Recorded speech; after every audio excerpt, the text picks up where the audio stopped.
ओम गणेश हर हर महादेव।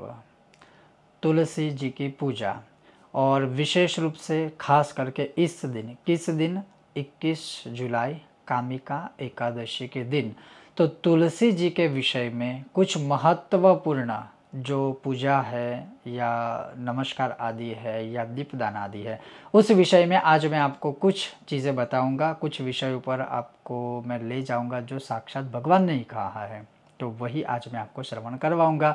अगर आपको यह विषय वीडियो पसंद आए तो लाइक करें, शेयर करें, चैनल पर नए हो तो सब्सक्राइब करें। तो चलिए शुरू करते हैं। अब वो है क्या, तो कामिका एकादशी के दिन भगवान श्री हरि की पूजा, शालिग्राम शिला की पूजा, श्री विष्णु भगवान की पूजा अगर सिर्फ तुलसी दल और मंजरियों से की जाए तो महान प्रकार के पुण्य फल प्राप्त होते हैं, जिस विषय में ऑलरेडी मैंने वीडियो बनाकर आपको बता दिया है। किंतु तुलसी जी के सामने उस दिन क्या करें, तो सबसे पहले ये कहा गया है कि उस दिन केवल तुलसी जी के दर्शन करने मात्र से ही पापों का शमन हो जाएगा। उस दिन तुलसी जी को केवल स्पर्श करने मात्र से ही शरीर देह जो है वह पावन हो जाएगा। उस दिन तुलसी जी को केवल वंदन करने मात्र से या साष्टांग नमस्कार करने मात्र से ही व्याधियों का विनाश हो जाएगा।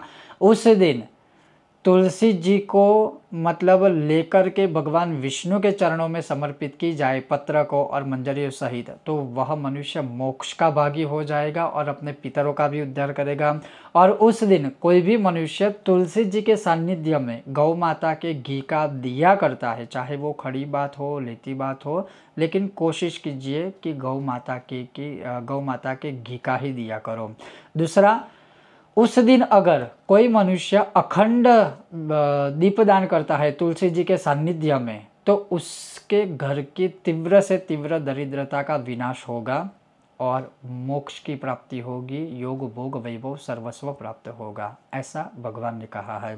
और उस दिन मैं जो आपको विशेष प्रयोग बता रहा हूँ, और वो भी कहीं ना कहीं भगवान का ही कहा गया है, जो विष्णु सहस्त्र में है, तुलसीम सन्निधौ तथा विष्णु जी का यह जो 1000 नामों वाला स्तोत्र है अर्थात विष्णु सहस्त्र, वह अगर तुलसी जी के सामने गौ माता के घी का दिया प्रज्वलित करके किसी भी समय अगर पाठ किया जाए, धर्म अर्थ कर्म मोक्ष चतुर्विध पुरुषार्थ सिद्ध होते हैं और त्रिविध तापों का विनाश होता है। तो कहने का तात्पर्य यह है कि इस दिन अवश्य तुलसी जी की पूजा करें, तुलसी जी को स्पर्श करें, तुलसी जी को नमस्कार करें, तुलसी जी के आगे दीपदान करें, तुलसी जी के सामने किसी भी मंत्र स्तोत्र या विशेष रूप से श्री विष्णु सहस्त्र का पाठ करें। ऐसा करने वाला विष्णु प्रिय बन जाता है।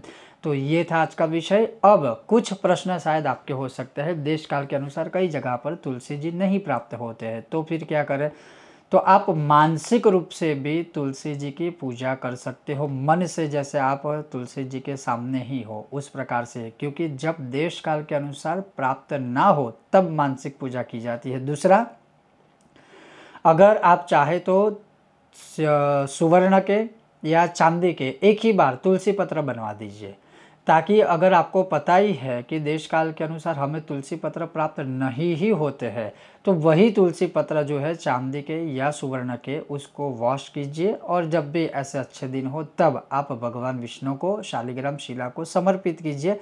पुनः उसी को आप वॉश करके फिर से अर्पण कर सकते हो और उसी को भाव रखते हुए उसी के सामने नमस्कार वंदन पूजा आदि करोगे तो यही फल आपको प्राप्त होगा। और उससे भी अच्छा मैं आपको उपाय बताऊं कि जैसे आजकल तुलसी जी का पाउडर अर्थात तुलसी जी का चूर्ण मिलता है, जो कई लोग चाय में प्रयोग करते हैं, कई लोग दवाइयों के लिए प्रयोग करते हैं, तो वो है तो तुलसी पत्र का ही चूर्ण, तो वही चूर्ण लेकर के आप ऐसे दिनों में भगवान के ऊपर अर्पण कीजिए। उसका मैंने प्रैक्टिकल वीडियो भी बनाया था, तो आप वो देख सकते हो कि आप तुलसी जी का चूर्ण का भी प्रयोग कर सकते हो।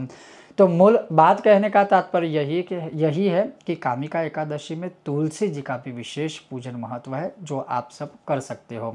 बहुत जल्द मिलते हैं नए विषय वीडियो के साथ, तब तक आप देखते रहिए कर्मकांड बाय आनंद पाठक मेरे साथ। ओम गणेश हर हर महादेव।